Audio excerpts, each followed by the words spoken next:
পাঞ্জা হায়দারি আল্লাহ আলী নবী আলী ঘনে পাঞ্জা হায়দারি আমি যার মাওলা আলী তার মাওলা বলছেন রাসূল সুর করি আল্লাহ আলী নবী আলী ঘনে পাঞ্জা হায়দারি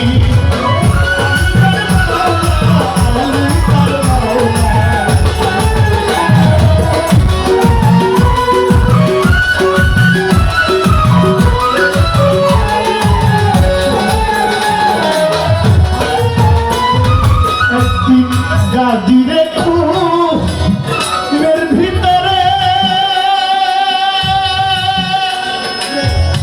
কেউ উঠছেন না লাস্টে কথা আছে কেউ দাঁড়ায় না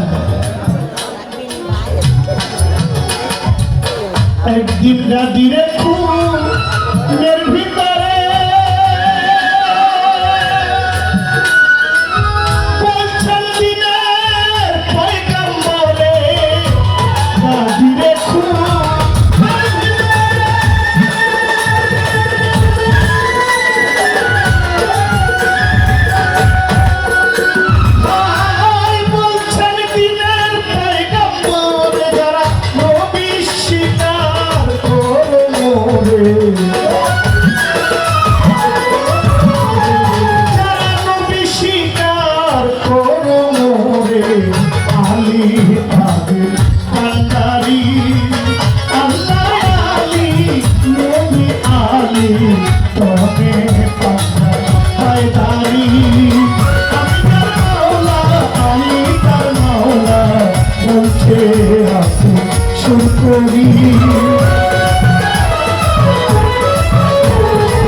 বাবা আমার গানটা কি পরিষ্কার বোঝা যায় ওই দিক থেকে? আল্লাহ আলী নবী আলী তুমি পাশায় ভাবি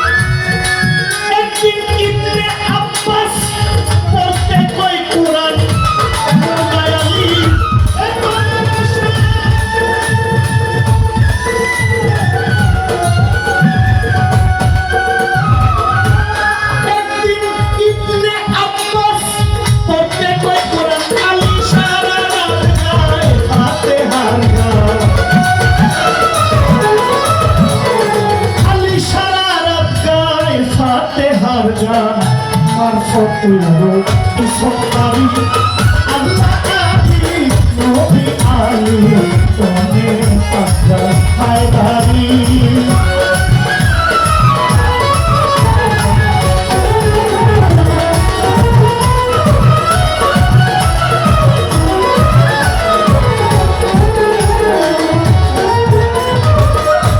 ইবনে আব্বাস ডাক দিয়া আলীর কাছে কয়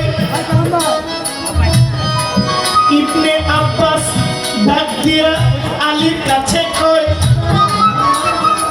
একদিন ফাতিহা তাফসিরে যদি সারা রাত্র যায় জবাব একদিন ইবনে আব্বাস আলীর কাছে ডাক দিয়া কয় এক ফাতিহা তাফসিরে যদি সারা রাত্র যায় পুরা কোরআনের তাফসির হুজুর আমারে শোনাইবেন কবে আলী বলছেন ওগো বন্ধুগণ শুইনা রাখো তবে কোরআনের সার সংক্ষেপ সূরা ফাতিহা হয় কোরআনের সার সংক্ষেপ কি হয় সূরা ফাতিহা 114টা সূরা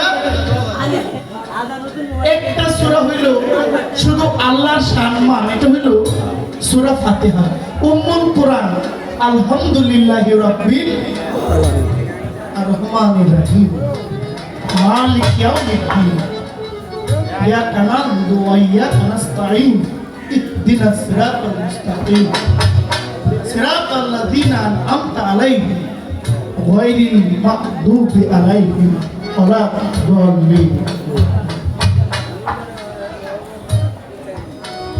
কোরআন হইল বিভিন্ন নবীদের কথা 25 জন নবীর কথা ছোট কোরআন শরীফে বলা হয়েছে 25 জন নবীর কথা পবিত্র কোরআনে উল্লেখ আছে সবচেয়ে বেশি বনী ইসরাইলের নবীদের জীবনে উল্লেখ আছে আর সবচেয়ে বেশি আমার রাসূলের প্রশংসা করা হয়েছে সুবহানাল্লাহ সুবহানাল্লাহ সুবহানাল্লাহ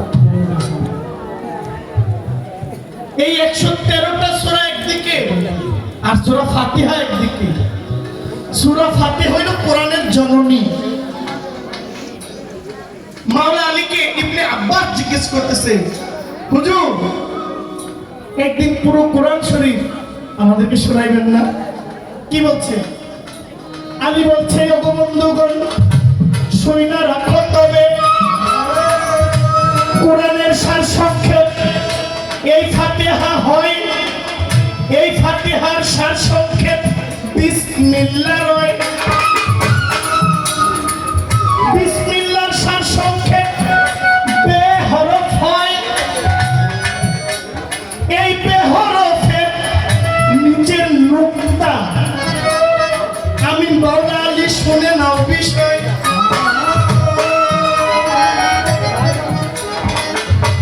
যারা বেহেশতের মালিক মামা যারা বেহেশতের মালিক তারা বেহেশত পাওয়ার জন্য ইবাদত করার কোনো দরকার আছে বলে মনে করেন বাবা কথা বলেন যারা বেহেশতের মালিক তারা বেহেশত পাওয়ার লাগা ইবাদত করতে হইব তা আমরা প্রশ্ন করেন কারা বেহেশতের মালিক বেহেশতের মালিক মাওলা আলী বেহেশতের মালিক মা ফাতেমা বেহেশতের মালিক ইমাম হাসান ইমাম হুসাইন আলাইহিস সালাম কিভাবে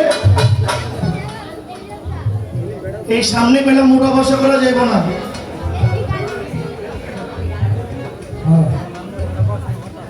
বাবা বসেন না আপনি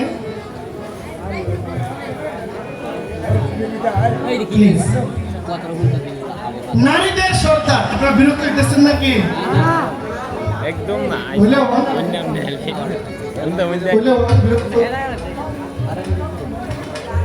বেহেশতের সর্দার পুরুষদের সর্দার কারা বলেন তো যে আগে কইবেন বেশি দিব না 100 টাকা দিব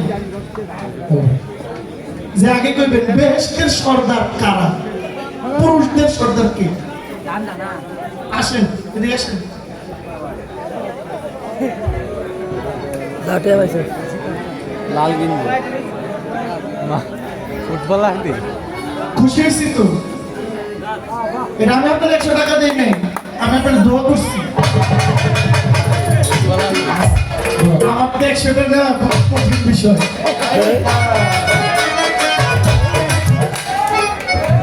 বেহেশতের সর্দার মাওলা ইমাম হোসেন, মাওলা ইমাম হাসান। আপনি খুশি হয়ে দিচ্ছেন?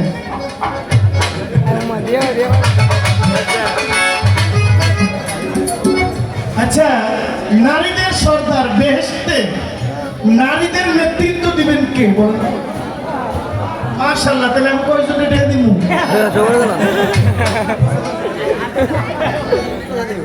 তাহলে তো আপনারা জানেন।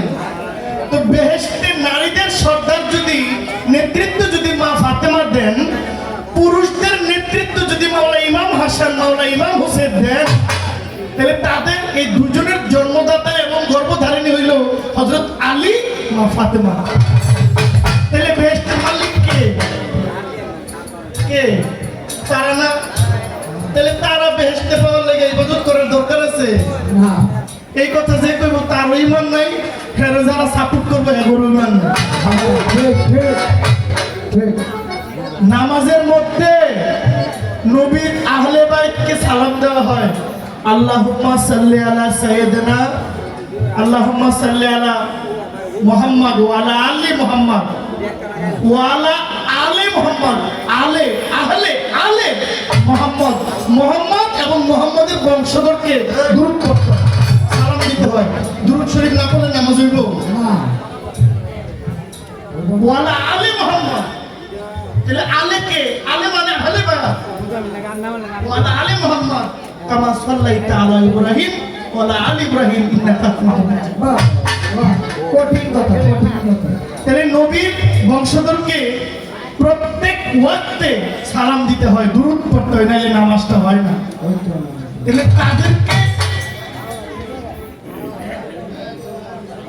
তাদেরকে হেল্প করে যে কথা কইব, তারা নামাজ আজীবন পড়তে পারবো, নামাজ হইব। আচ্ছা, আমি কি কোনো গুজামিলের কথা কইছি না দলিলের কথা কইছি? তাহলে মাওলা আলী কোন 5টা কাজ করার কারণে নবী খুশি হয়েছিলেন? আলী বলছেন এটা কিভাবে সম্ভব? বলছে সম্ভব। সারা রাত্র মাওলা আলী ফাতিহার গুণগান করেন। ফাতিহার গুণগান কি? সূরা ফাতিহার প্রথম শুরু হইল বিসমিল্লাহ, বিসমিল্লাহর প্রথম অক্ষর হইল বেহরফ, বেহরফের নিচে একটা নুক্তা, আর এই নুক্তাটা হইল মাওলা আলী।